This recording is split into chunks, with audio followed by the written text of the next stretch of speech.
Last class में हम लोग मैकेनिक्स के देखा था कि कैसे हम लोग एक रेक्टेंगल का और एक ट्रायंगल का सेंट्रॉइड निकाल चुके थे। सेंट्रॉइड मतलब क्षेत्रफल का केंद्र। आज हम लोग कुछ थोड़ा सा अलग सेंट्रॉइड निकालेंगे, थोड़ा टिपिकल चीजों का सेंट्रॉइड निकालेंगे। प्रोसेस वही रहेगा, मोमेंट लेकर के सेंट्रॉइड निकालना, प्रक्रिया वही रहेगी, थोड़ा सा टिपिकल हो सकता है। लेकिन आज सेंट्रॉइड वाला काम खत्म हो जाएगा, फिर बचेगा केवल सेंटर ऑफ ग्रेविटी। प्रक्रिया उसमें भी वही रहेगी, थोड़ी चीजें बदलेंगी। आइए देखते हैं। सबसे पहले हम लोग आज की क्लास में हम लोग किसका करने जा रहे हैं, सेंट्रॉइड। सब लोग एक चीज मैं आपको फिर से बता दूं, सिलेबस पूरा करवाना बहुत सारे चैनल आपको करा रहे हैं, कराते भी रहेंगे।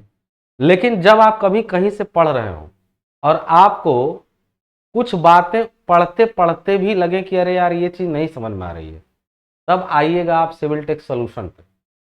तब आपको पता चलेगा कि यहाँ पढ़ाते समय वो बात भी की जाएगी जिस पर कोई बात नहीं करता है, जो बच्चे को बताया ही नहीं जाता है। इसलिए ज़्यादा लंबा लगता है पढ़ाने में, मुझे समय लगता है, लेकिन एक बार यहाँ से पढ़ने के बाद आपको दोबारा वो चीज़ दोबारा कहीं ढूंढनी नहीं पड़ेगी, ये गारंटी है। आइए आइए हम लोग बात करते हैं अब किस पर, कि एक सेमी सर्कल। सेमी सर्कल का मतलब क्या होता है? सेमी सर्कल का मतलब हम सीधे सर्कल का क्यों नहीं, देखो सर्कल का केंद्र ढूंढना बेवकूफी है, क्योंकि वो केंद्र से ही बनता है।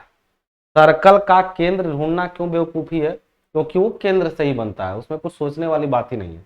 तो वो आसान भी है, हालांकि वो सिद्ध भी किया जा सकता है कि उसका केंद्र कहाँ होगा, उसकी लोकेशन। लेकिन हम लोग सीधे बात करते हैं सेमी सर्कल का। वो एग्जाम के लिए भी इंपॉर्टेंट नहीं है क्योंकि वो जानते हैं। तो सेमी सर्कल का मतलब ये कि मान लीजिए हमने यहाँ पर एक ऐसे खींचा यहाँ पे लाइन, और हम ये जानना चाह रहे हैं यहाँ पे कि चलिए हमने यहाँ पे एक सर्कल बनाया और इसको मैं उठा करके, चलिए यहीं तक लेता हूँ, ठीक है। इसको सबसे पहले हम लोग ये सेमी सर्कल कर लेते हैं इसको।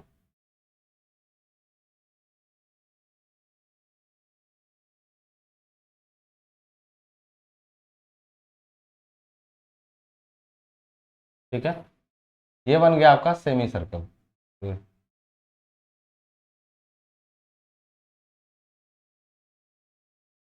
और ये आपका बन गया सेमी सर्कल। कहेंगे सर इसका भी हमको जानना है कि इसका सेंट्रॉइड कहाँ होगा, तो मैं कहूँगा बड़ा आसान होगा। इसको एक कोऑर्डिनेट में कर लेते हैं। सबसे पहले इसको एक कोऑर्डिनेट में कर लेते हैं, ठीक है। ये रहा इसका कोऑर्डिनेट, और उसके बाद ये इसका कोऑर्डिनेट रहा। इसमें भी पट्टी माननी पड़ेगी। इसमें एक प्रॉब्लम है, अगर कोई पट्टी हम यहाँ पे मान भी लें इस जगह पे, तो बात दो तरह से बिगड़ रही है। एक तो नीचे आ रहा है तो वो कर्व शेप में बढ़ता जा रहा है, और इसकी चौड़ाई इसका इक्वेशन से ले आना थोड़ा मुश्किल टास्क हो जाएगा। तो इसके लिए हम जानबूझ के करते क्या है, इसके लिए इसमें जो हम, भाई एक चीज तो क्लियर है, एक रूल आप एज ए रूल समझ सकते हैं कि अगर कोई चीज किसी एक्सिस के अबाउट सिमेट्रिक है, जैसे मैं आपको एक सिंपल रूल बता दूं, जैसे कोई ये आयत है, वो किसी एक्सिस के अबाउट सिमेट्रिक, सिमेट्रिक समझते हैं। अगर मैं कहूं कि ये अक्ष के दोनों तरफ ये एक जैसा दिख रहा है और इस अक्ष के दोनों तरफ भी एक जैसा दिख रहा है, तो कहेंगे ये दोनों अक्षों पे सिमेट्रिक है। सिमेट्रिसिटी का मतलब होता है सममितता, यानी एक जैसा। कहेंगे सर कौन सी बड़ी बात है, सब कुछ तो ऐसे दिखता है एक तरफ। मैं कहूंगा नहीं। कैसे? मैं कहूंगा कि मैं कोई आकृति बना दे रहा हूं। सपोज करिए मैंने यहाँ पे एक राइट एंगल ट्रायंगल बनाया, और मैं बोला कि इसकी अक्ष कहाँ होगी, इसकी अक्ष मान लेते हैं कि यहाँ होगी। आप बताइए कि क्या ये इसके इधर इधर एक साथ दिख रहा है, या इसके इधर इधर एक साथ दिख रहा है? तो ये जान लीजिए कि ऐसा नहीं है। ये अपनी किसी भी एक्सिस पे सिमेट्रिक नहीं है। सिमेट्रिक का मतलब ट्रायंगल जो होता है वो अपने दोनों तरफ, देखिए इधर अलग दिख रहा है, इधर अलग, और नीचे अलग दिख रहा है, ऊपर अलग। तो हर चीज अपने एक्सिस पे सिमेट्रिक नहीं होती है, लेकिन ये है। बात समझ में आ रही ना? तो एक चीज जान लीजिए, जो चीज अपने एक्सिस पे सिमेट्रिक होती है ना, उसका सेंट्रॉइड उसके एक्सिस ऑफ सिमेट्रिसिटी पे ही कहीं पाया जाता है। उसका सेंट्रॉइड उसके एक्सिस ऑफ सिमेट्रिसिटी पर ही कहीं पाया जा सकता है। तो जो आपने कल डेरिवेशन किया सब उसी के नीचे पहले तो ये लिख लीजिए एक चीज, पहले तो एक चीज नोट बना के लिख लीजिएगा, नोट बना के लिख लीजिएगा, व्हेन, हिंदी में भी बोल दे रहा हूं, when a lamina, lamina has और हैव, मैंने हम a one lamina have axis of symmetry, axis of symmetry, centroid will definitely lie on that, यानी यदि किसी सतह पर या कोई सतह, यदि कोई सतह किसी अक्ष के परितः सिमेट्रिक है, सिमेट्रिक का मतलब सममित है, तो उसका केंद्र या उसका परिकेंद्र उसी अक्ष पर कहीं ना कहीं होगा। तो यानी इस बात का मतलब है कि यदि कोई सतह किसी अक्ष पर सममित है तो उसका परिकेंद्र उसी अक्ष पर कहीं ना कहीं पाया जाएगा। इस शब्द का वही मतलब है। अब ये लिखने के बाद आप हेडिंग बनाइएगा या यहां पे सेंट्रॉइड ऑफ, जैसे कल हमने सेंट्रॉइड ऑफ रेक्टेंगल निकाला था, द सेंट्रॉइड ऑफ आप बना लीजिएगा क्या, सेमी सर्कल, सेमी सर्कल, यानी सेमी सर्कल का सेंट्रॉइड। ठीक है, अब यहां पर देखिएगा सेमी सर्कल, सेमी सर्कल वाले में देखा हमने एक चीज कि इसकी एक अक्ष जो है ना ये वाली, वो इसके ये वाली अक्ष के परितः ये सममित, सममित का मतलब इधर इधर दोनों तरफ एक जैसा दिख रहा है। अगर यहां से इसको बांट देते तो मैं कहूंगा इसका सेंट्रॉइड इसी पर कहीं होगा, लेकिन इधर अगर कहीं पर रखें तो इस अक्ष के परितः नहीं, मतलब कहीं इधर से एक और लाइन जाएगी ना, जहां कटेंगे वहीं केंद्र होगा, तो केंद्र से जाने वाली क्षैतिज रेखा के परितः यह सममित नहीं है, तो क्षैतिज रेखा भी नहीं पता चलेगी। तो सममित अक्ष ये वाली पता है, तो हम ये मान सकते हैं कि पहली बात कि ये यहीं से कुछ ऊपर होगा, यहीं से कुछ ऊपर इसका केंद्र होगा, ये तय है, यहीं से कुछ ऊपर इसका केंद्र होगा। कहेंगे कैसे पता चलेगा, एक बात तो क्लियर है कि अगर यहां से मानते तो r दूरी पर आता इसका ये, लेकिन हम ऊपर वाले पहले इस लाइन पे जानना चाहते हैं। इस लाइन पे हमको जानने की जरूरत क्यों नहीं है, हम जानते हैं अगर इसका रेडियस r है तो यहां से r दूरी पर, और अगर इस पॉइंट को ही 0 0 मान लें, जैसे हम पहले क्या किए थे रेक्टेंगल में ना, किनारे पर बनाए थे वो x और y जो भी आपका है, तो वहां से दूरी पता चल रही थी, लेकिन इसमें हम यही 0 0 बना दिए हैं। तो यहीं से अगर मैं पूछूं, जैसे यहां रहता तो पूछता कि x बार की वैल्यू कितनी होगी, तो आप कहते r के बराबर, यानी इसकी त्रिज्या के बराबर, यानी यहां से r दूरी पर इसका केंद्र होगा, और यहां से y का दूरी y बार कितना होगा तो वो निकालते। लेकिन जब हम यहां निकाले हैं तो कुछ करना नहीं है, बस इस जगह पे, इस जगह से दूरी आपको बता देनी है, बाकी इधर से हम ले ही नहीं रहे, हम यहीं से ले रहे हैं तो 0 होगा। बात समझ रहे हैं? आप किसी चीज का सेंट्रॉइड किसी भी जगह से निकाल सकते हैं कि उसकी लोकेशन कहाँ होगी। तो हमने फिलहाल के लिए ये y और ये x लिया है, तो बस सिंपल सी बात है कि ये x हुआ और ये y हुआ। आप चाहें तो इसको यहां से यहां मान के भी निकालेंगे तब भी आएगा।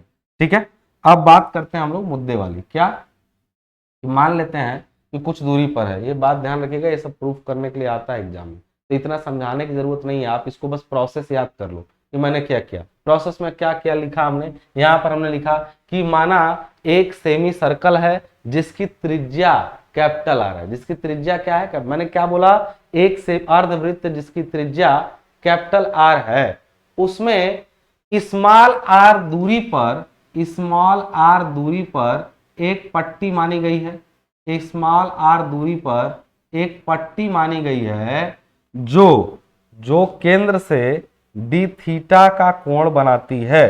कैसे डी थीटा का कोण कैसे बनेगा, तो मैं कहूंगा वो ऐसे बनेगा, ये पट्टी बहुत छोटी है ना, छोटी का मतलब इतनी छोटी कि यहां से थीटा एंगल पर ये पट्टी है, और ये बहुत पतली है इस डायरेक्शन में, तो इसका खुद का एंगल जो ये प्रोजेक्ट करेगी वो डी थीटा है, और यहां से कितनी दूरी पर है, आर दूरी पर है, तो अब यहां से आप इसको थोड़ा सा जूम करके ऐसे समझिएगा, बड़ा करेंगे पूरे को तो आपको कुछ ऐसा दिखेगा, ठीक है ना।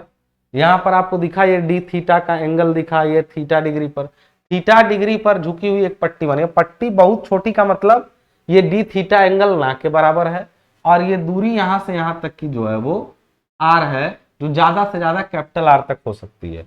ये दूरी टोटल क्या है, इस सेमी सर्कल की त्रिज्या क्या है, आर तक, यानी इधर भी आर तक, इधर भी, कहीं भी आर तक। बात समझ में आ रही है।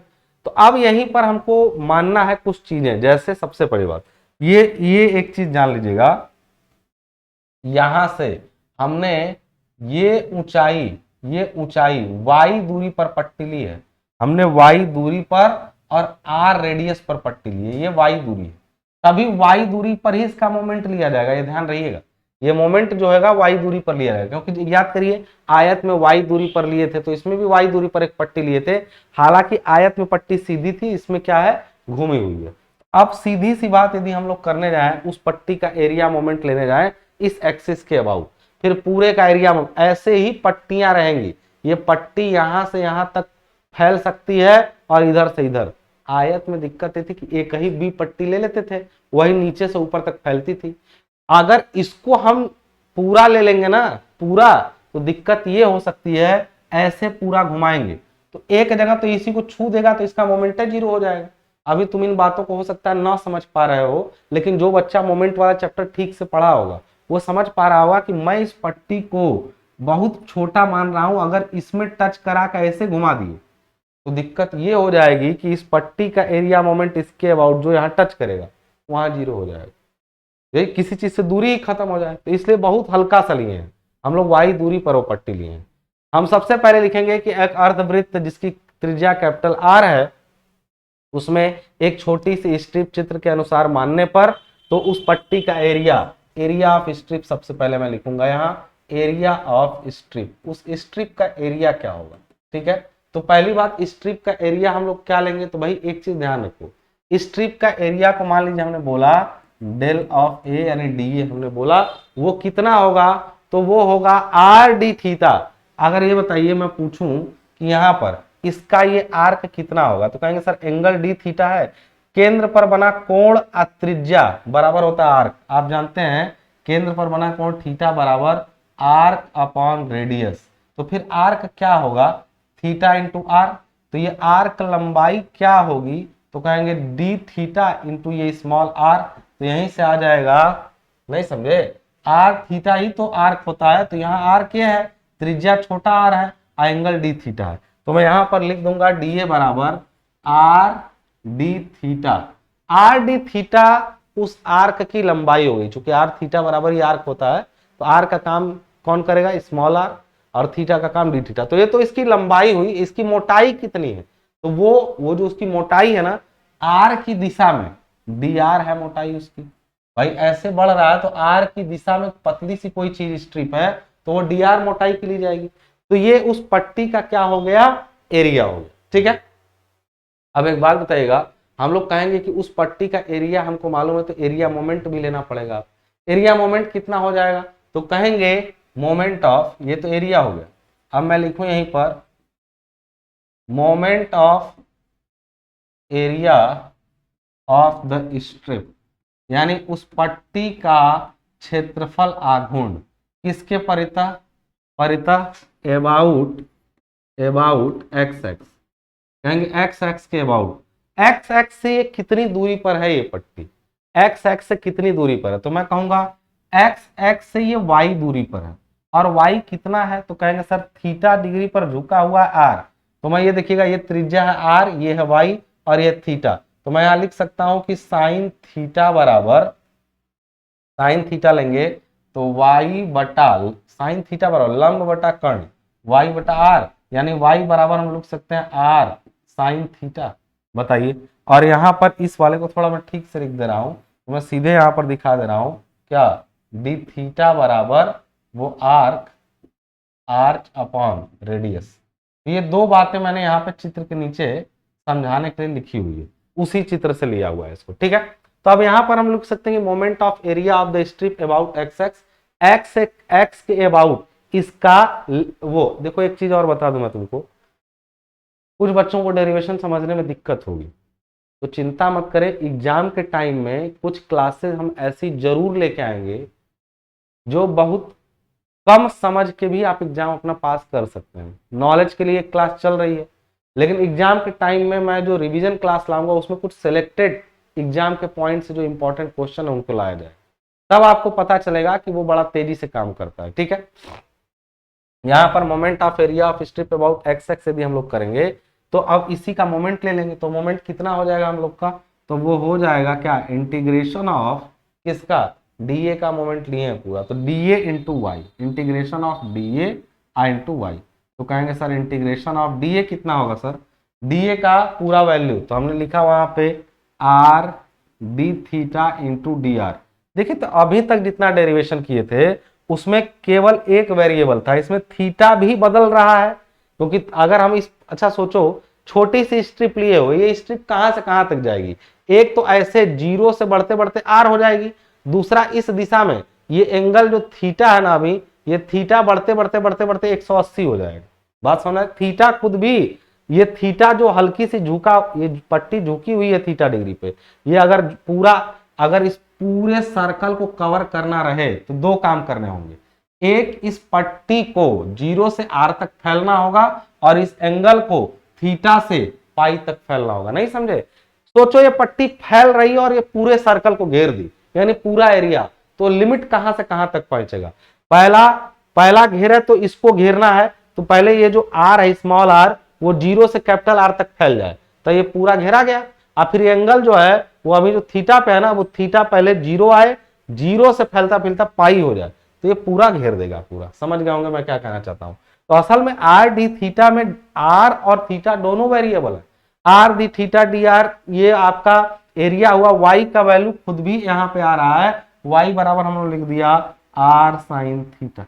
बात समझ में आ गई बात, यानी ये पूरा इक्वेशन दो तरीके से इंटीग्रेट होगा। बात समझ आ रही ना, तो ये r d theta d r ये हुआ, आई इंटू वाई की वैल्यू ये हुई, ये पूरा आपको जो दिख रहा है। अब हम लोग यहाँ पर लिखें तो थोड़ा सा, तो ज्यादा इसको क्या कर सकते हैं, integration of r square d theta, या ऐसे लिखें आर स्क्वायर के साथ में हम लोग लिख डी आर और लिख दें यहाँ पे D theta sine theta into D theta. अब देख रहे हैं कि यहां पे इसको इंटीग्रेट करने का मतलब है, अब ये किसका, इस छोटी सी पट्टी का एरिया मोमेंट, तो हम कहेंगे टोटल एरिया मोमेंट कितना हो जाएगा, total area moment about x x axis के अबाउट टोटल एरिया मोमेंट, तो कहेंगे तब तो सर टोटल एरिया मोमेंट, मान लीजिए कुल एरिया ए है और मान लेते हैं कि ये सेंटर जो है यहां से वाई बार की दूरी पर है, तो मैं कह सकता हूं पूरे का एरिया इंटू वाई बार वो बराबर होगा किसके, पूरे एरिया मोमेंट के। एरिया मोमेंट क्या होगा सर, ये पूरी पट्टी को इंटीग्रेट करिए, कहेंगे छोटी छोटी सारी पट्टियों का एरिया मोमेंट का योग पूरे एरिया के मोमेंट के योग के बराबर होगा। यानी यहां पर मैं यदि इसको लिखूं यहाँ पे, तो मैं लिख सकता हूं कि इंटीग्रेशन दो बार करना पड़ेगा, एक बार आर के रेस्पेक्ट में, एक बार थीटा। तो आर कहां से कहां तक फैलेगा सर, ये जीरो से लेके कैपिटल आर तक, फिर यहां पर बात फैलेगी डी थीटा से लेकर के, और ये जो है वो जीरो से पाई तक बदलेगा एक थीटा, और यहां से हमने लिख दिया r square d r sine theta और क्या डी थीटा। अब पहले एक को इंटीग्रेट करते हैं, तो ए वाई बार तो रहने देते हैं इसका, भाई जो आएगा वो लास्ट में लिखेंगे, पहले हम लोग इसको इसके आर के रेस्पेक्ट में ही कर लेते हैं तो आसान रहेगा, फिर थीटा के रेस्पेक्ट में कर लेंगे। आर के रेस्पेक्ट में यदि कर लेते हैं पहले, तो हम लोग का चलो इसको रहने देते हैं जीरो से पाई तक वाला हिसाब, और अभी आर के रेस्पेक्ट में करते हैं जीरो से आर तक।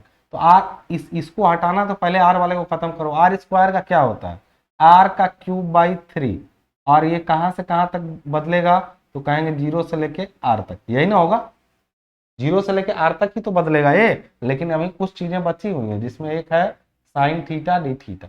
तो आप समझ गए कि हमारे पास एक चीज आ गई, अब इसको समझ गए हो ना, ये आर स्क्वायर बाई, अब इसी तरीके से यदि करें तो इसको ऐसे ही रहने देते हैं पाई तक, इसका वैल्यू पुट करके इसको हटा लेते हैं यहाँ से, तो आर का वैल्यू रख दोगे एक तरफ तो आर रखोगे, इसमें एक तरफ जीरो रखोगे, यानी कायदे से देखा जाए तो इसमें रखना चाहिए आपको क्या, आर का क्यूब बाई 3 माइनस जीरो का क्यूब बाई 3। तो कहेंगे इसका क्यों लिखे हैं, इसीलिए बार बार नहीं लिखता हूं। लेकिन जब कभी थीटा में जीरो रखना पड़े तो आपको रखना पड़ेगा, क्योंकि कई बार किसी जीरो की वैल्यू, जैसे काश जीरो अभी रखना, साइन जीरो रखना पड़ेगा, तो आपको उस समय ध्यान ये देना है कि उस समय जीरो को आप नेग्लेक्ट मत करिएगा, क्योंकि काश जीरो की वैल्यू होती है।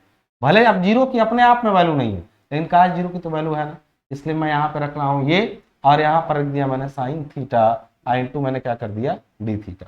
अब बताइए यहाँ पे हमारे पास क्या बचा। कहेंगे सर अब तो ये कांस्टेंट हो गया, अब तो ये कांस्टेंट, कांस्टेंट मतलब ये अब ये आर क्या बदलेगा, वो स्मॉल आर तो कहीं भी हो सकता था, लेकिन ये तो फिक्स हो गया, यानी आर का क्यूब बाई 3 को आप बाहर निकालिए और अब केवल इसको इंटीग्रेट करिए। तो आप 0 से पाई तक इंटीग्रेट करेंगे, साइन थीटा का इंटीग्रेशन जो होता है वो नेगेटिव ऑफ कास थीटा होता है, साइन थीटा का integration negative of cos theta होता है, माइनस कास थीटा होता है। तो यहां पर आप बल्कि इसको सीधे हटा लीजिए यहाँ पे कांस्टेंट, और साइन थीटा का करेंगे तो आ जाएगा माइनस कॉस थीटा। लेकिन बात यह है कि कहां से कहां तक, तो ये 0 से पाई तक। वैल्यू को और सही कर लेते हैं हम लोग, तो यहाँ पर आ जाएगा आर का क्यूब बाई 3 और माइनस कॉस थीटा, यानी एक बार कॉस पाई और एक बार कॉस 0, यानी इसको कह सकते हैं हम लोग, दोनों वैल्यू एक एक बार रखेंगे हम। तो भाई एक चीज है कि माइनस है यहाँ पे आर, ये तो है ही है पूरा ये, और इसके साथ माइनस। अब कॉस एक बार हम लोग रखते हैं पाई और एक बार कॉस रखते हैं 0। बात समझ में आ रही है। अब इसमें दोनों की वैल्यू कैसे, अरे 0 से लेके तक बदला है तो रेंज में हम लोग ले आ दिए इसको। आप लोग मैथ पढ़े होंगे, जानते होंगे, हमसे ज्यादा मैथ आप लोग को आती है। कॉस पाई का वैल्यू हम लोग क्या रखेंगे, तो कॉस पाई का वैल्यू कॉस 180 डिग्री होता है, तो कॉस 90 प्लस 90, हाँ ठीक, तो माइनस में साइन 90 यानी -1। कॉस 0 की वैल्यू भी -1 होती है, यानी माइनस नहीं होती 1 होती है कॉस 0 की वैल्यू, तो ये माइनस लगा हुआ, यानी यहां पर ये आ गया आपका क्या, देखो ये माइनस माइनस -2 और माइनस मिलकर 2, यानी 2r का क्यूब बाई 3, ये आया है किसके बराबर, ए वाई बार के बराबर। देख लो, अब यहां से कहोगे कि सर ठीक है कि सर वाई बार बराबर, यानी वाई बार अब कहां होगा वो बता दीजिए, तो मैं कहूंगा 2r का cube by 3 A bar semi circle का पूरा एरिया है, पूरे सर्कल का एरिया पाई आर स्क्वायर होता है, तो सेमी सर्कल का area pi r square by 2 होगा। बात समझ रहे हो। यहां से अगर इसको हम लोग काटना चाहें इसको, तो ये 2 ऊपर चला जाएगा, तो ऊपर हो जाएगा 4, और आर क्यूब ये इससे कटेगा तो एक आर ऊपर बचेगा 3 और पाई, यही होता है वाई बार का वैल्यू, यानी 4r बाई 3 पाई, 4r/3 पाई, यही क्या होता है, यही क्या होता है, उसके लोकेशन होती है, कहां से, इसके केंद्र से 4r/3 पाई की दूरी पर क्या होता है, केंद्र पाया जाता है। इधर से अगर इस जगह पर हम जैसे वाई बार यहां लिए हैं, तो कहेंगे इसकी लोकेशन क्या होगी इसके कंपेयर में, अगर ये पॉइंट ही 0 0 है तो कहेंगे इसकी लोकेशन क्या होगी, तो कहेंगे सर यहां से इस पॉइंट से एक्स बार तो जाना ही नहीं है इधर उधर, इसी पर है, यानी इसकी लोकेशन होगी 0 और 4r/3 पाई, ये इसकी क्या हो जाएगी, लोकेशन हो जाएगी, इस पॉइंट की जहां इसका पूरे का केंद्र होगा।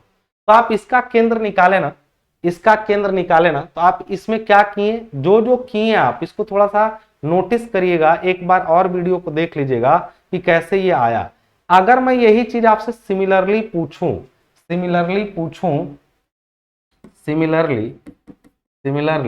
अगर मैं आपसे यही चीज पूछूं कि क्या आप किसी और चीज का केंद्र निकाल सकते हैं, जैसे मैं बोलूं कि आप ये बताइए एक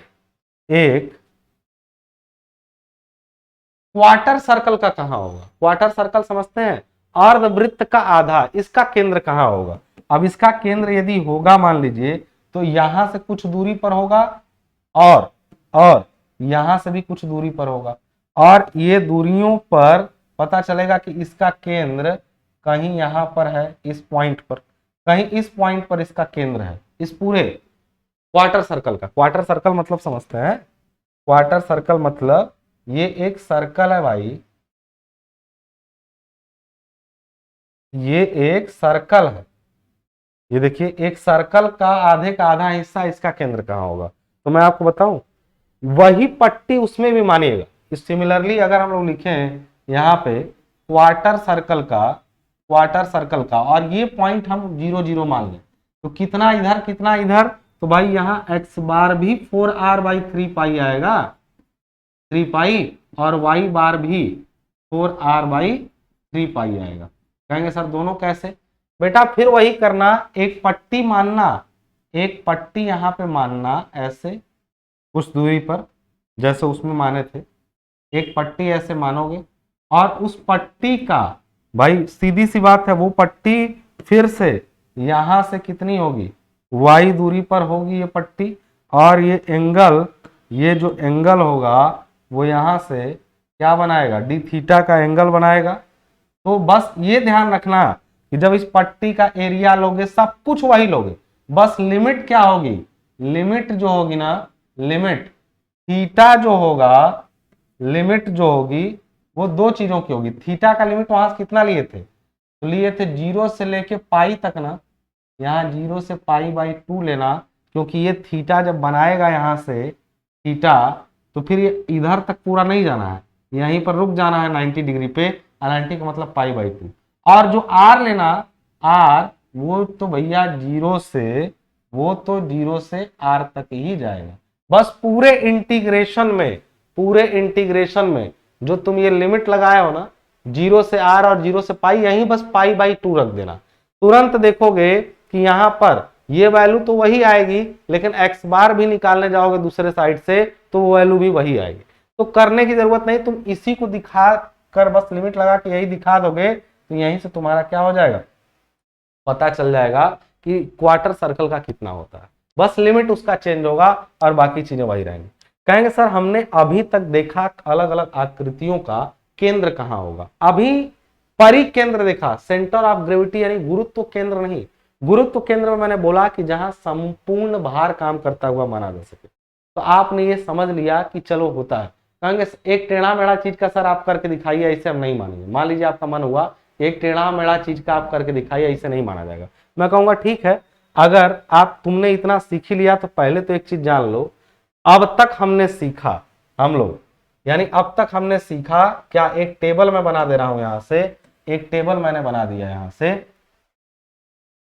एक टेबल मैंने बना दिया, और मैं अब यहां पे बात करूंगा कि यहां पर अगर मैं कुछ ऐसे लिख दूं, क्या शेप, शेप और यहां पर लिख दूं सेंट्रॉइड, तो हम केवल स्टैंडर्ड का कर रहे हैं। अब शेप कौन सा है, तो यार यहां पर अगर शेप ऐसा है और इसकी दूरी यहां से क्या है, मान लो चौड़ाई भी है, या आयत हो चाहे वर्ग हो, हमें उससे मतलब नहीं है, दोनों के केस में। केंद्र कहाँ होगा, अगर हम लोग इनको यहां से इसके इस जगह से इसको मानते हैं, इस जगह से, अगर इस जगह से हम जानना चाहते हैं कि केंद्र कितनी दूरी है, तो मैं कहूंगा सेंट्रॉइड जो होगा वो कहाँ होगा, इसका तो मैं बोलूंगा x बार y बार बराबर क्या हो जाएगा, तो कहेंगे b/2 और d/2।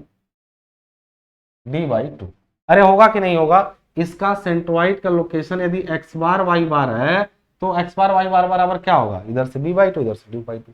अगर इसी तरीके से मैं अलग अलग सेक्शन का मानने लगूं, तो चलो भाई मैं ऐसे मान लेता हूं अलग अलग सेक्शन का। अगला सेक्शन हमारा आ गया सर्कल, सर्कल, और सर्कल का कहाँ होगा, तो सर्कल का भी मैं यही मान रहा हूं कि हम यहां से जानना चाहते हैं, सर्कल का हम यहाँ इस किनारे से जानना चाहते हैं, ठीक है, इस जगह से जानना चाहते हैं। तो इसका निकालेंगे इस जगह से, अगर x बार y बार यदि है, तो आप एक चीज अच्छे तरीके से जान लीजिए, इसका x बार y बार क्या होगा, तो आप अच्छे से जान लीजिए, हो जाएगा r और r। r का मतलब r is the radius of this circle, r is the radius of this circle. तो ये r दूरी ऊपर जाएंगे, r दूरी सामने जाएंगे, तो x y, और इस तरह इसका मिला। अब इसी तरीके से यदि हम लोग और दूसरे, ये सब आप नोट करिएगा स्टैंडर्ड शेप का, मैंने कुछ शेप और सेंट्रॉइड, कुछ स्टैंडर्ड शेप मैंने ले रखा है, ठीक है ना। इसी तरीके से हमने किसका ले लिया, यहाँ पे राइट एंगल ले या कोई भी ट्रायंगल ले, डजेंट मैटर, ट्रायंगल का जो भी बेस होगा, ट्रायंगल का अगर आप बात करें कि सर लोकेशन कहाँ होगी, तो ध्यान रखिएगा इस जगह से अगर आप इसको लेते हैं, इस जगह से, क्योंकि देखो इसके अबाउट ये सिमेट्रिक है, इसके अबाउट ये सिमेट्रिक है, मान लो हमने लिया कि सिमेट्रिक है, तो अब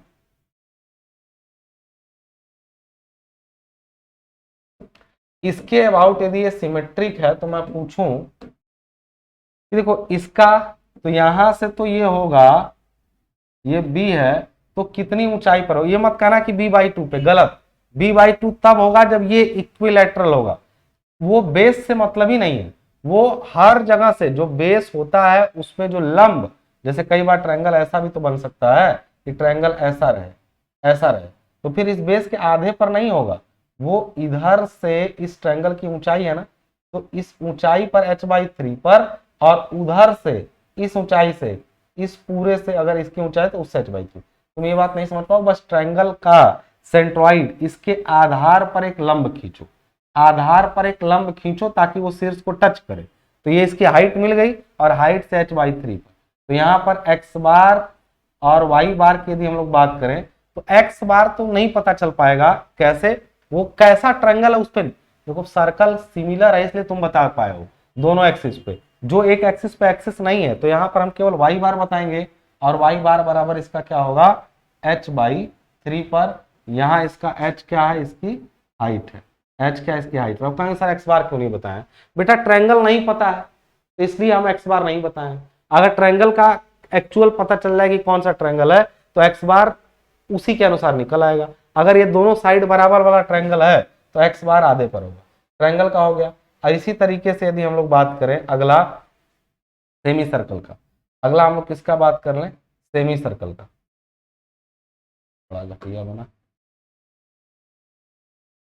सेमी सर्कल का, तो सेमी सर्कल का कहाँ होगा, तो भाई ये अब इसका पता है कि इस पर सिमेट्रिक है, तो ऑब्वियसली अगर हम यहां से इसको 0 0 मान लें तो ये कहाँ होगा, x बार और y बार, तो मैं कहूंगा इसका x बार y बार जो होगा वो कहाँ होगा, तो कहेंगे सर x बार तो सर 0 होगा, क्योंकि इसी को हमने 0 माना तो इसी पे रहेगा 0, यानी ना x पर इधर जाएगा ना इधर, y बार पर ऊपर जाएगा और जाएगा 4r/3 पाई। बात समझ में आ गई, तो इतना तुमको कम से कम याद रखना ही रखना है, ये है आपका y बार की दूरी, तो आप इतना चीज कम से कम, और इसका रेडियस जो है यहां से यहां तक वो आ रहा है, तो इतना तो आपको एटलीस्ट याद रखना है, इतना तो आपको एटलीस्ट याद रखना ही रखना है इन इन सब चीजों का, क्योंकि अगर तुमको इनका नहीं मालूम है तो फिर तुम और चीजों का नहीं निकाल सकते हो, कहोगे सर किनका, अभी बताता हूं कि किसका, तुमको कोई महानुभाव आए इन सबका याद रख लोगे दोस्त, सेमी इसका भी याद कर ही लोगे, इसके आधे वाले का, यानी आधे वाले का भी तुम याद कर लेना, ठीक है ना।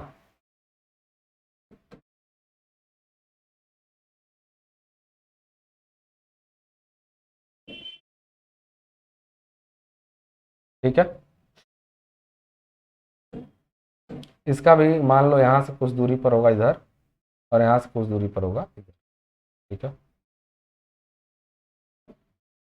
यानी इसको अगर हम लोग बोले x बार y बार और इसको पॉइंट को बोले 0 0 और इसकी त्रिज्या यहाँ से यहाँ तक हो r पूरी, तो ये x बार y बार क्या होगा, तो कहेंगे 4r/3 पाई और होगा 4r/3 पाई, दोनों ही x बार y बार दोनों, तो ये सारी चीजें आप नोट कर लीजिएगा, इतना मालूम रहेगा तो अब देखिएगा कैसे निकलता है।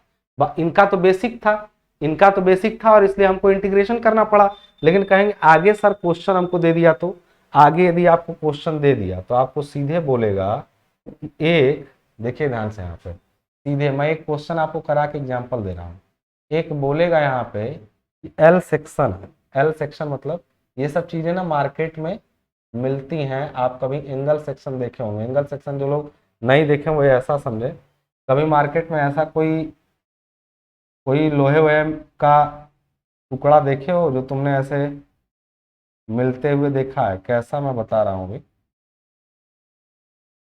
इसको नहीं देखे हो मार्केट में मिलते हुए कभी,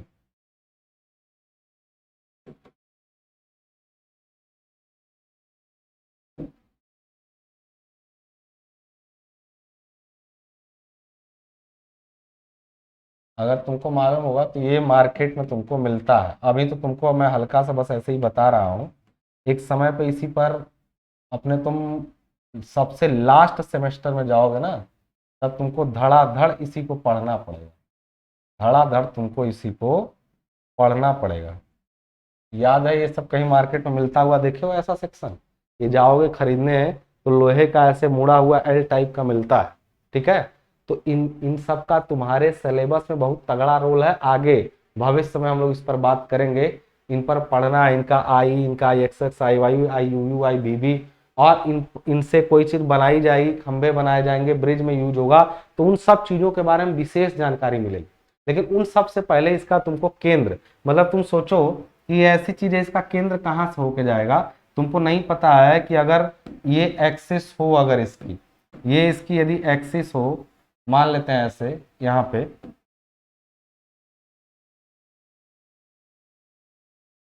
ये इसकी यहाँ पे कहीं एक्सिस होगी। एक्सिस का मतलब वो पॉइंट जिसका जो जैसे ये बना है ना, इसको साइड से देखोगे तो यही दिखेगा। तो अगर हम पूछें कि इसका एक्सिस कहाँ होगा, तो तुमको पता नहीं है कहाँ होगा, तो इस जगह पे इसका कहीं एक्सिस होगा, इस जगह पे इसका कहीं केंद्र होगा। क्योंकि केंद्र क्या हो सकता है, काल्पनिक बिंदु है जो बाहर भी उपस्थित हो सकता है। तो कई ऐसी चीजें होती हैं, जैसे अंगूठी है या कोई छल्ला है। अगर कोई छल्ला है, मैं पूछूं इसका केंद्र कहाँ, जैसे चूड़ी कंगन तुम हाथों में देखे होगे, तो इसका केंद्र कहाँ होता है, तो बीच में होता है। इस तरह इसका केंद्र कहाँ होगा, बीच में होगा। परिकेंद्र की बात मैं कर रहा हूँ। एक चीज का ध्यान रखना कि केंद्र क्यों निकालना है, जब लोड किसी चीज पे हमको लगाना पड़ेगा ना, तो मैं हमेशा कोशिश करूंगा कि हमारा लोड का जो लाइन ऑफ एक्शन है वो केंद्र से होके जाए। क्योंकि लोड का लाइन ऑफ एक्शन यदि केंद्र से होके नहीं जाता है, तो फिर बेटा वो शुरू होता है जो तुम्हारी नींद उड़ाएगा अगले सेमेस्टर में। अगले सेमेस्टर में तुम्हारी नींद उड़ाने के लिए कुछ चीजें आने वाली हैं, और वो सारा खेल हम लोग साथ मिलकर समझेंगे। लेकिन तब तक के लिए तुम इसको समझो, बिना परेशान हुए आज का काम करो। ये मैं थोड़ा भविष्य की जानकारी इसलिए देता हूं ताकि तुम बिल्कुल से वो ना हो जाओ, घबरा ना जाओ, ठीक है। ये सब देखे रहो। मुझे जानना है कि इसका केंद्र कहाँ होगा। अभी के लिए हमारे पास जो डाटा अवेलेबल है वो ये कह रहा है कि ये यहां से यहां तक जो है, यहां से यहां तक इसका जो है वो कितना है, वो 100 mm है। 100 mm, 100 mm मतलब समझते हो 10 सेंटीमीटर है। और यहां से यहां तक ये जो है वो 80 mm, 80 mm, यहां से यहां तक 80 mm, ठीक है।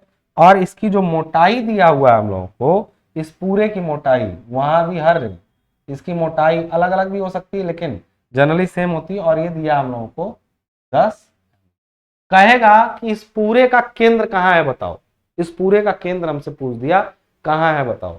मैं कहूंगा ठीक है, हमसे क्वेश्चन में क्या पूछेगा, क्वेश्चन में अभी तो तुम आयत का तो जान गए कि आधे पर होगा, इस आयत का भी निकाल लो, लेकिन पूरे का कैसे निकालोगे।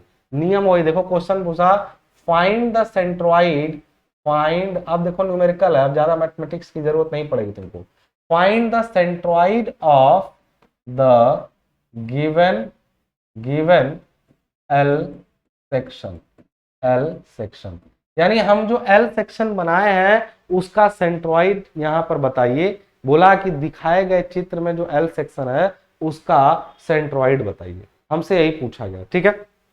जब आपके एग्जाम में आएगा ना तो ये चीज का ध्यान रखिएगा कि वो जब आपके एग्जाम में आएगा तो वो ना कतई ऐसा नहीं रहेगा, वो कुछ ऐसा रहेगा यहां पर, इस जगह पे, इस जगह पे ये पूरा इस टाइप से रहेगा, ये चीज जान लीजिएगा। तो कुछ इस टाइप से रहेगा, ये पूरा ऐसे बना रहेगा, ये उस जगह पर ऐसा पूरा दिखाई देगा, बीच में ऐसे कोई लाइन नहीं रहेगी, इस टाइप का एल बना रहेगा। अब एक बात बताइएगा जरा, आप मेरी बात ध्यान से सुनिएगा। ऐसी स्थिति में आपको दिख रहा है कि इसका निकालना है सर, तो मेरे पास दो आयत दिख रहे हैं। अब चाहे तो मैं इसको पूरा यहां से ले आके एक आयत बना लूं, अपने मन से ऊपर है। सबसे पहला स्टेप्स मैं इसमें बताऊं कि इसमें स्टेप निकालने का तरीका क्या है। सबसे पहला इसको पूरे को एक कोऑर्डिनेट में करिए। ये तो क्वेश्चन का डायग्राम है, आप आंसर निकालते समय, पहले तो आंसर निकालते समय इसको आप यहां ले आ लीजिए, आप इसको यूज करने दीजिए, ठीक है ना।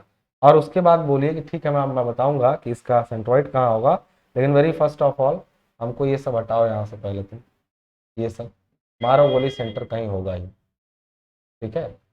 अरे सबसे पहले मैं करूंगा क्या, मैं सबसे पहले एक काम करूंगा कि इसको मैं एक कोऑर्डिनेट में ला दूंगा। कोऑर्डिनेट कैसा कि चलो हम यहीं से बताएंगे कि सेंटर कहाँ है, यहीं से मैं बताऊंगा कि सेंटर कहाँ है, इसी पॉइंट से, एंड दिस पॉइंट इज 0 0। अब मुझे यहीं से बताना है इसका सेंटर कहाँ है। तो मान लेते हैं कि सेंटर जो है वो x बार दूरी पर है, यानी कि यहां से x बार दूरी पर और यहां से y बार दूरी पर, और y बार की दूरी ये हमने ले ली दोनों दूरी, और ये मान लिया कि यहां से दूरी इसकी क्या है, x बार y बार है, और यहां से जो दूरी है वो क्या है, x बार है। ये हमको मानना पड़ेगा, ये दोनों चीजें हमने मान ली। तो फिर हमने मान लिया कि हमारे इसकी लोकेशन जो है वो x बार और y बार है। क्लियर है, समझ में आ गई बात। अब एक बात बताओ, मुझे यही निकालना है कि x बार y बार कितना है। तो मैं कहूंगा क्या कि इसको एक आयत मान लेता हूं। सपोज किया मैंने इसको आयत नंबर 1, आयत ही नहीं कई शेप में बन सकता है। कई बार आपको सेंट्रॉइड देगा, कहेगा ऐसा है, बताइए इसका केंद्र कहाँ होगा। कई बार कहेगा कि ऐसा, ये भी जोड़ दिया इसमें, कहेगा इन सारी आकृतियों में इसका केंद्र कहाँ होगा। तो आप कहाँ जानेंगे कि इसका सेंट्रॉइड कहाँ होगा। इसका तो, इस आयत का तो समझ में आ रहा है बीच में, इस सर्कल का 4r/3π पर, ट्रायंगल का यहां से h/3 पर, लेकिन सबका एक साथ कंबाइंड कहां पे काम करेगा नहीं मालूम। तो भाई इसी के लिए अभी हम लोग एक सिंपल न्यूमेरिकल लगा के देख रहे हैं कि कहां पे होगा। इसको समझ गए तो तुम सबको समझ जाओगे। सबसे पहले कोई भी आकृति दे तो उसको x x और y y से एक कोऑर्डिनेट में कर लो, सारा सब कुछ एक ही। जैसे इसका सबसे बाहरी किनारा यहाँ पे जो है वो लगा हुआ है, इससे ऐसे इस टाइप से सेट कर लो। अब देखो कि इसको हमने पहली आकृति माना, इसको हमने दूसरी आकृति माना, ठीक है। इस आकृति का एरिया A1 है, एरिया यानी इसका एरिया, सोल्यूशन मैं यहाँ पे करने जा रहा हूं सॉल्यूशन। तो एरिया अब उसका लिखूंगा मैं A1, स्मॉल एरिया A1 कितना है। कहूंगा सर ये पूरा तो सर 80 था, 80 सर यहां तक है, 80 सर यहाँ पूरा है। मैं यहीं तक इसको, देखो आयत लेने का मतलब, तुम अगर इसको यहां तक ले लिए तो फिर इस वाले को यहीं तक लेना, क्योंकि ये यहां भी 100 ले लो, 80 लो, तो पता चले ये एक आयत ये भी लिए, एक ये भी नीचे, ये इसको 2 बार काउंट करोगे तुम। हमेशा बांटते समय सोचना कि अगर इसको यहां तक लिए तो इसको नीचे तक, और अगर इसको पूरा किनारे तक ले लिए तो इसको फिर किनारे नीचे छोड़ना पड़ेगा। मैं अभी ऐसे लिया हूं, जैसे दिख रहा है वैसे ही लिया हूं। इसके लिए मुझे क्या करना पड़ेगा, तो मैं सिंपल सा तरीका है, यहाँ पे बांटा इसको एक। इसका एरिया क्या है सर, पूरा 80 है, मोटाई 10 है, तो ये 10 हटा दिए, ये 70 बचा। चल 70 गुणा 10, यानी सर एरिया होगा 70 गुणा 10, ये इस वाले का एरिया। समझ गए बात को, यानी हो गया है कितना, 700 स्क्वायर mm, ठीक है। और सर दूसरे वाले का एरिया A2 कितना है सर, A2, तो कहेंगे अब तो हम इसको नीचे तक लेंगे, यानी पूरा एरिया है 100, देखो वहां लिखे थे 100 गुणा 10, यानी ये कितना है बड़ा वाला, 1000 स्क्वायर mm ले लिए। तुम किसी को भी ले सकते हो, यहां तक बढ़ा लो तभी कोई बात नहीं। कहेंगे सर ये तो हो गया A1 A2 सर पता चल गया। याद करिए, अगर पहले आयत का मैं लोकेशन आपसे पूछूं, पहले आयत का, तो पहले आयत की अपनी लोकेशन, पहले आयत की अपनी लोकेशन कहां होगी, तो भाई देखो यहां पे कहीं होगी, कहीं यहां पे इस आयत का केंद्र होगा, इस वाले का जो नीचे वाला है, और जो ऊपर वाला है उसका केंद्र कहीं यहां पे होगा, इस जगह पे कहीं होगा। देखो होना चाहिए ना कहीं, भाई इसका केंद्र जो होगा, हमको पता है कि इस आयत का केंद्र यहां से आधा और यहां से आधा। तो अगर सोचो तुम इस पूरे इस स्थान से इसका केंद्र कितनी दूरी पर है, उसको कहेंगे हम लोग x1, यानी पहले आयत का x1 और दूसरे का x2। तो तुम समझो, ध्यान से यहां से डायग्राम को समझो पूरा, इसी से इसका, इस एक आयत का मान लेते हैं ये है x1 y1 इसका केंद्र, और इसका है x2 y2 इसका केंद्र, ठीक है। तो तुम एक बात बताओ, मैं इस जगह से जिसको ओरिजिन माना हूं, यहीं से सब कुछ मुझे पता करना है। अगर मैं पूछूं यहां से x1 की वैल्यू कितनी है, तो तुम कहोगे सर ये तो इसका, ये आयत है ना, इसके आधे पर होगा x1। मैं कहूंगा ये कितना है सर, ये 70 था, 80 में से हटाया 10, 70 बचा था। सर 70 का आधा होगा यहां से 35, तो सर यहां से ना 35 है, सर इस जगह से कितना होगा, कहोगे ये 35 और ये 10 जोड़ लेना, यानी इस बिंदु से x1 की दूरी कितनी हो जाएगी, 35 और 10 45।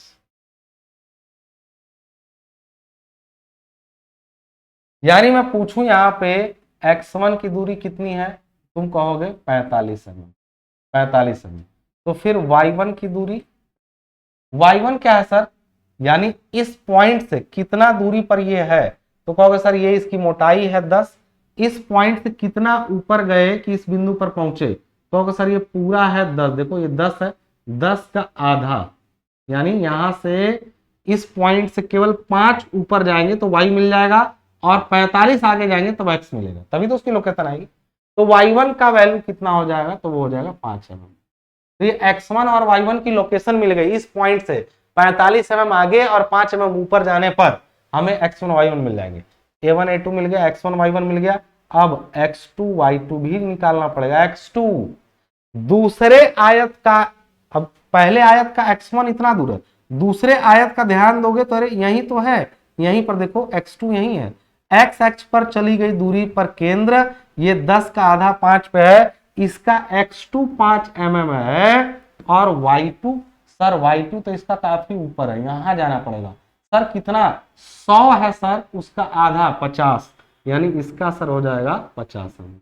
अब तुम एक चीज जानते हो, मैं ये जानना चाहता हूं कि x बार कितना होगा, तो फॉर्मूला बहुत सिंपल है दोस्त, x बार जानना है कि कितनी दूरी पर इसका लोकेशन होगा, तो इस आयत का अभी इसी y एक्सिस पर इसका मोमेंट लो, फिर इसका मोमेंट लो बराबर उसका मोमेंट, वरिग्नान ने यही कहा था, यानी वहीं से आया था, यहीं से x बार यानी ax बार, याद करो पूरे एरिया का इसके अबाउट मोमेंट, यानी इस y एक्सिस के अबाउट, हम इस पूरे एरिया का y एक्सिस पर मोमेंट लेंगे, तो पूरे एरिया का केंद्र यही मानते हैं, तो मान लेते हैं कि ये यहां से ये दूरी क्या है, ये x बार है, नीचे दिखाए तो वहां दिखाने की जरूरत नहीं है, ये दिखाए x बार, वही पूरा एरिया का मोमेंट से लेने नहीं मालूम है हमको पूरा एरिया का, तो हम एक बार इस आयत का मोमेंट लेते हैं, इस आयत का, तो हम लिखेंगे पहला वाला आयत का एरिया कितना है a1, और उसकी दूरी कितनी है x1, पहला वाला एरिया क्या है a1,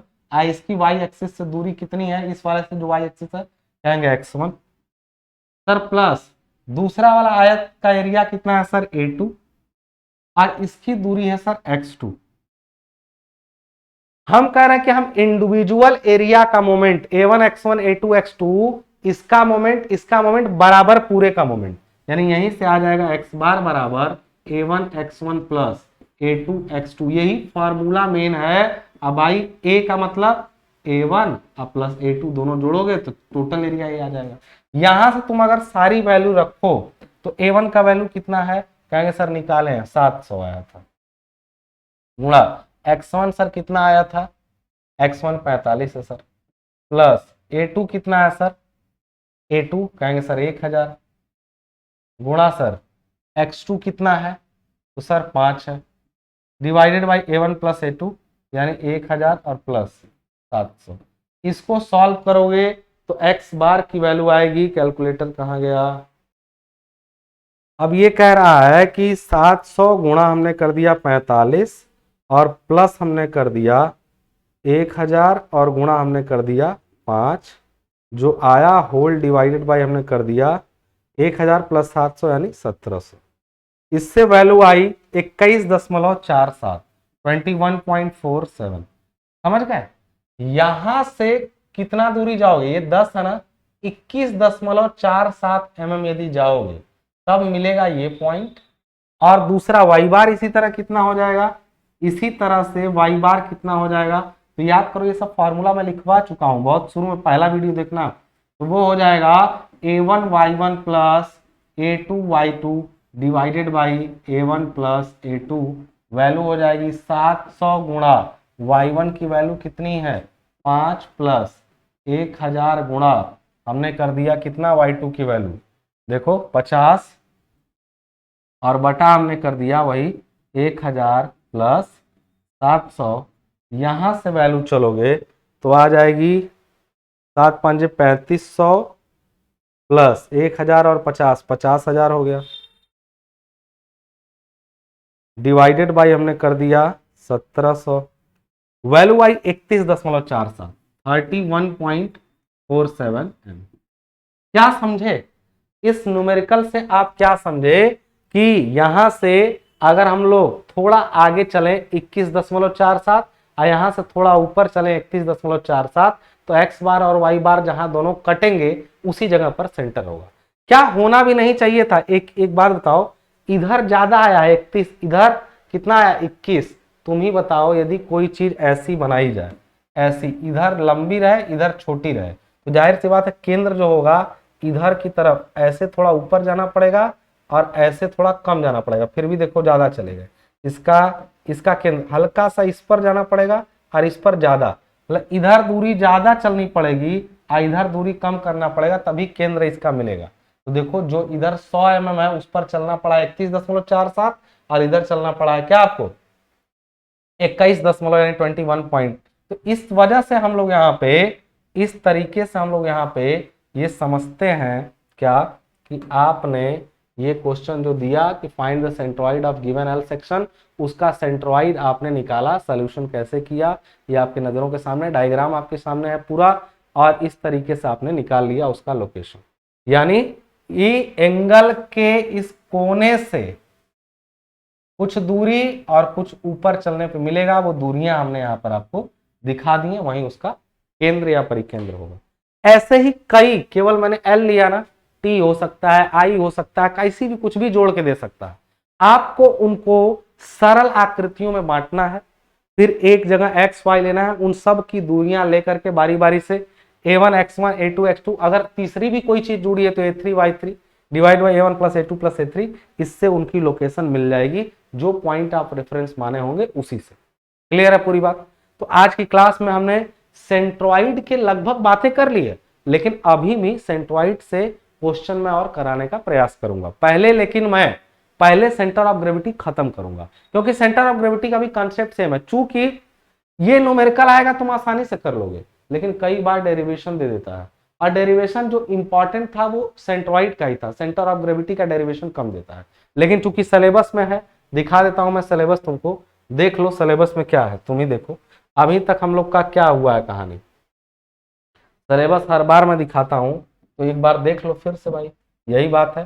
पहला determination of centroid of plane and composite lamina. Composite मतलब दो आयतों को मिलकर बना, जो सेक्शन दो अलग अलग आकृतियों को मिलकर बनता है उसको कंपोजिट बोलते हैं। बना using moment method only, centroid of bodies with removed portion. अभी तो दोनों को जोड़ा, अभी मैं रिमूव्ड पोर्शन वाला भी दिखाऊंगा। फिर उसके बाद determination of centre of gravity of solid body, अभी हम सॉलिड बॉडी का, ये सब तो तलों का निकाले हैं, सॉलिड बॉडी का निकाल के दिखाएंगे, लेकिन वो होगा अगले वीडियो में। तब तक के लिए मुझे दीजिए इजाजत, धन्यवाद।